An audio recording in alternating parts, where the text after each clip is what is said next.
Good evening, children. Welcome to Komandur Group of Schools online classes. This is Pavani, your biology teacher.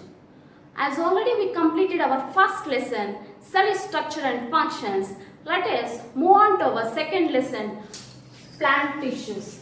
So, here we know that the cell is the basic unit of the life. The single cell can able to perform all the functions in unicellular organisms. But whereas the single cell unable to perform all the functions in multicellular organisms. So, in order to perform the different life processes, the single cell unable to do the functions now. That's why it needs the numerous cells. That means various cells are present to perform the different life processes like photosynthesis, transpiration, gaseous exchange, reproduction, etc. So, group of cells unite to form the tissues. Group of tissues unite to form the organs. Group of organs unite to form the organ systems. Group of organ systems unite to form the organism. So, today let us go in detail about what are the different parts of the plant and what are their functions and what is the definition of the tissue and classification of the plant tissues. Now, first of all, coming to the parts of plants and their function. So, we know that the function of the root is absorption of the nutrients and water from the soil, and it will distribute to the different parts of the plants. Whereas the gaseous exchange and transpiration will be carried out by the stomata. Next, the process of photosynthesis will be performed by the leaf. So, here in photosynthesis, so the chlorophyll plays the main role to perform the photosynthesis. Next, the reproduction will be carried by the flower. So, if you see all these functions of the plants, so the different parts of the plant is carrying different functions. In order to carry these different functions, there is a specific arrangement in the cells. Suppose if you observe here, so these are the cells present in the leaf. If you observe here, so these are the cells present in the stem. So, the cells are different in the particular part to perform the different functions. Next, coming to the definition of the tissue. So, what is meant by tissue? So, already we know that the group of cells unite to form the tissue.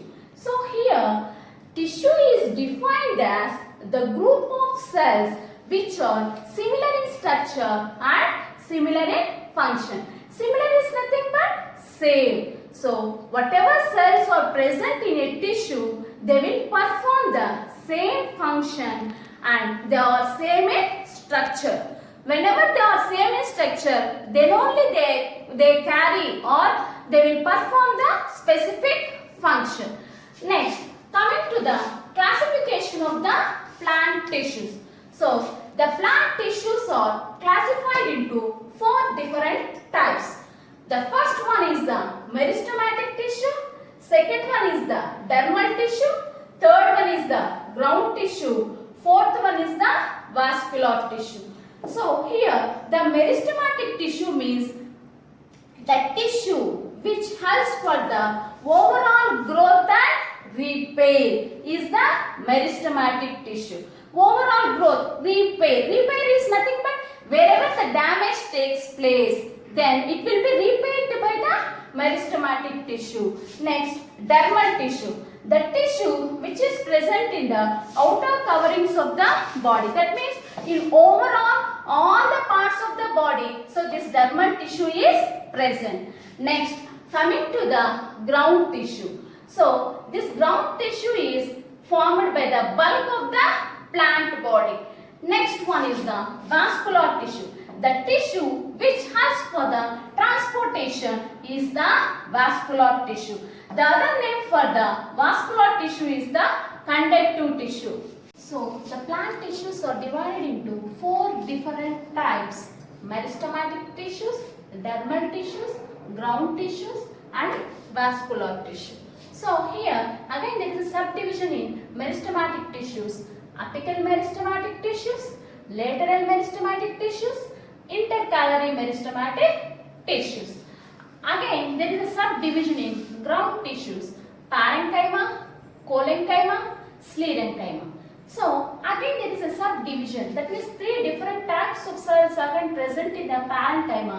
They are chlorenchyma, parenchyma and storage tissue. So the vascular tissues consists of the xylem and phloem. Now coming to the meristematic tissues in detail.